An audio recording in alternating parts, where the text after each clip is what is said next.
Bonjour à tous, voici le deuxième volet destiné au repoussage. Je vais vous présenter ici différentes familles de matoirs, comme les matoirs d'arrêt, les pierre-shaders. Je vais également vous présenter un modeleur qu'on appelle l'undercut. Et donc ces différents outils, je les ai utilisés sur mon motif de type celtique, mais vous pouvez très bien les utiliser sur tout autre motif. Je vous souhaite un bon visionnage et je vous dis à bientôt pour les prochaines vidéos. Je vais commencer arbitrairement par les matoirs d'arrêt qu'on a en différentes formes, donc légèrement courbés, droits, donc bien sûr la courbe je l'ai dans un sens et j'ai dans l'autre. Ces matoirs d'arrêt vont me permettre de finaliser ces lignes ici que j'ai à différents endroits pour mieux définir le relief. Donc on pourrait se contenter de ça, s'arrêter ici, mais avec les matoirs d'arrêt on peut donc souligner ces lignes. Donc ici dans cette zone je vais prendre un matoire d'arrêt courbé, voilà, donc celui-ci.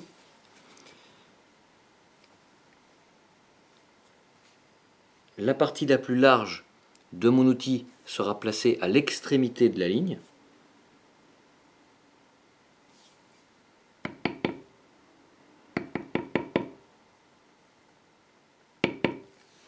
Voilà, pour souligner l'arrêt de cette ligne. Donc on en a aussi des modèles droits. Donc ici j'ai également une courbe, mais elle est relativement douce, ou même ici. Ici elle est vraiment très... On finit presque en ligne droite. Donc je vais utiliser le modèle droit, donc il est fin et fini également plus large, donc la partie la plus large de l'outil va être placée à l'extrémité de la ligne.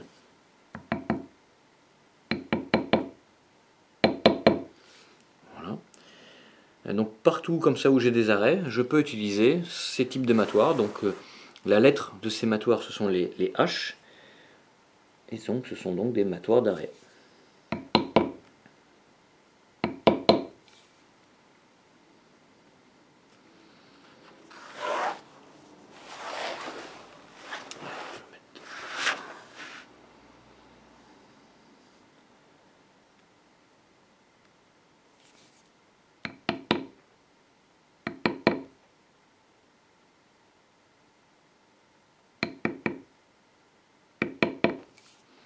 On peut venir aussi reprendre les béveleurs qu'on a utilisés précédemment pour mieux les lier, mieux les fondre donc avec le travail précédent.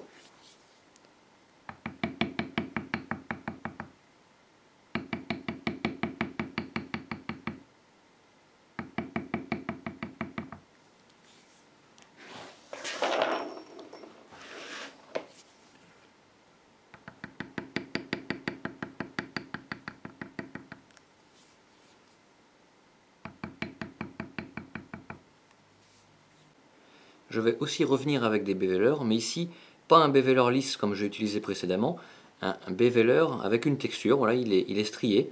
Donc lui, je vais m'en servir partout où j'ai un dessous, voilà, où j'ai une sangle, par exemple ici, enfin plein d'endroits, où ma sangle passe dessous une autre. Et donc je vais venir, par exemple là, frapper à quelques reprises, pour comme si je voulais froncer cette sangle qui va passer sous l'autre. On voit que ça lui met des contraintes. C'est pour rendre le dessin, on va dire, plus réaliste.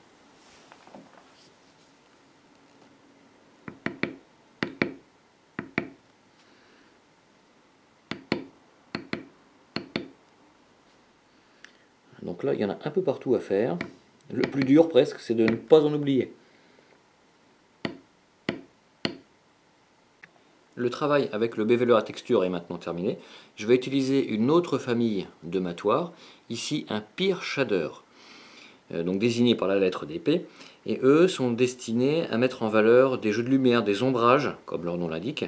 Donc je vais les utiliser dans toutes ces zones, là un peu courbes, pour ne pas considérer que c'est une pièce toute plate, mais qu'il peut y avoir un effet de lumière, que c'est peut-être un effet bombé. On va souligner ces courbes grâce aux pierre-shaders. Donc les pierre-shaders existent bien sûr en différentes tailles, ça c'est le plus petit, et tout comme les béveleurs vont exister donc lisses ou à texture.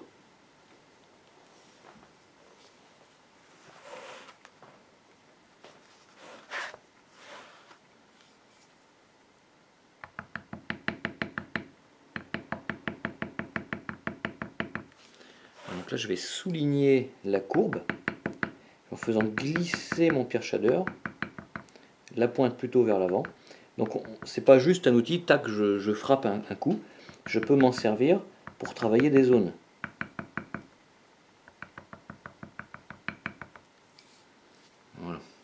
Donc je vais faire ce même travail sur les différentes courbes que j'ai, donc notamment celle-ci.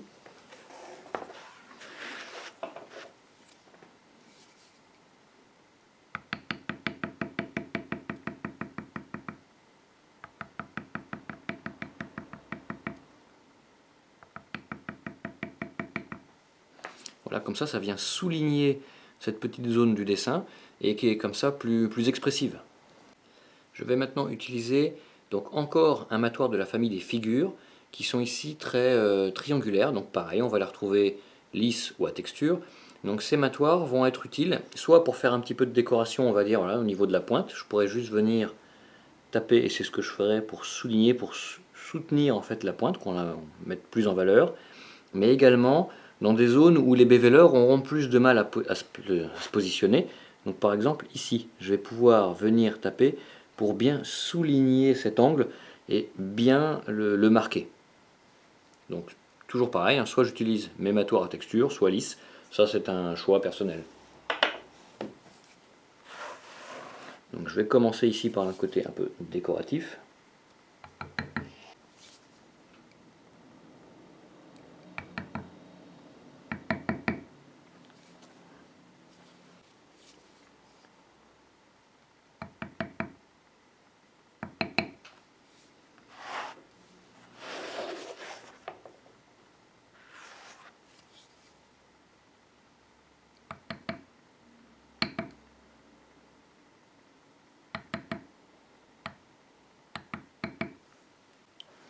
Je vais maintenant réaliser ce qu'on appelle du fond, donc je vais réaliser une texture à l'intérieur de mon dessin pour le rendre pareil un peu plus lisible. Donc les matoirs de fond existent en grande quantité, il y a beaucoup de styles de fond. Donc voici un exemple, c'est ce que je vais utiliser. Donc c'est un matoire que moi je nomme le type sable parce que ça va me faire plein de petits picots. Donc ceux-ci sont vendus seuls à l'unité, mais on peut aussi retrouver chez d'autres fabricants des matoirs de fond qui vont être vendus par 3. Donc en général, voilà, les matoirs de fond, on a souvent 3 tailles, le petit, le moyen et le grand. Moi je considère que le petit et le moyen sont suffisants. Voilà, après tout dépend aussi de la taille du dessin que l'on a à compléter.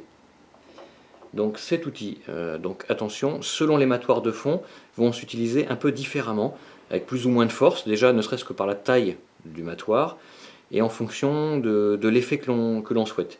Ici, si je tape trop fort, je vais avoir un quadrillage très marqué. Moi, c'est pas ce que je recherche, je veux quelque chose de plus léger, un petit piquetage. Donc je vais pas taper trop fort, et je vais faire tourner mon matoire comme ça dans les doigts, pour avoir ce fond.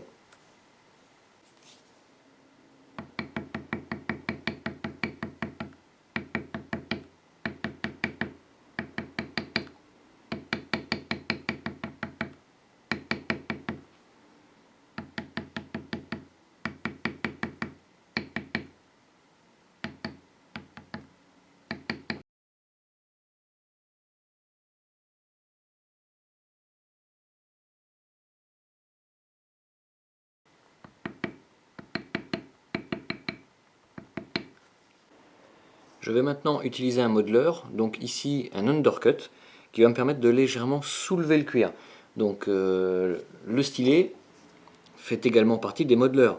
Donc il m'a servi au tout début à transférer mon dessin, mais il peut également me servir à travailler mon cuir, à le sculpter. On a également dans les modeleurs les cuillères, donc ici rondes, elles peuvent être pointues, plus ou moins larges.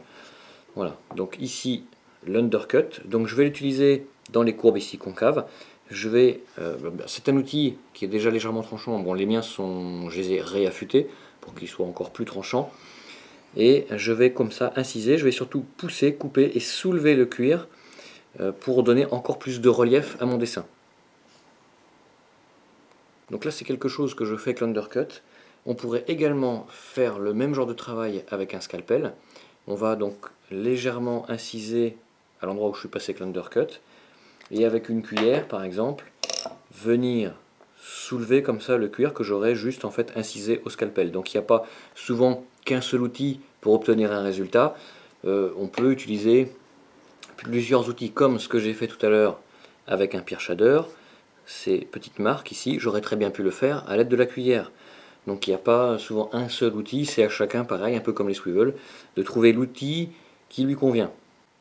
La première prise de vue n'étant pas très bonne parce que j'ai tout caché avec ma main, je vous représente ici donc l'oreille du dragon et je vais vous remontrer le geste avec l'undercut. Donc ici, le danger avec l'undercut, ce serait de vouloir se placer comme ça vraiment à plat et de passer juste sous la fleur. Et là le danger, voilà, c'est que ça la déchire, ça fragilise notre cuir, donc ce n'est pas du tout ça l'objectif. On va plutôt se mettre assez droit et venir pousser comme ça le cuir pour le soulever mais sans le fragiliser. Donc on a deux outils qui vont le faire, bien sûr, donc cet outil l'undercut, donc avec une tête ici fine et à l'autre extrémité une tête plus large en fonction des zones que vous voulez travailler. Donc ici je reprends, donc ça c'est l'oreille de mon dragon, je vais venir comme ça, voilà, pousser, couper doucement et ensuite venir soulever mon cuir, voilà, en douceur, sans le fragiliser, enfin en tout cas sans le fragiliser en excès comme j'ai pu le faire ici tout à l'heure. Donc on peut le faire avec cet outil qui est vraiment très bien, très fonctionnel, mais on peut aussi réaliser la même opération à l'aide d'un scalpel. Donc j'ai de nouveau ici donc l'oreille de mon dragon. Là je vais inciser, donc bien sûr comme tout à l'heure je vais essayer d'inciser pas trop sous la fleur mais assez verticalement comme ça, doucement. Et pour obtenir le volume, je vais compléter cette action avec la cuillère qui elle va venir soulever, voilà, le cuir.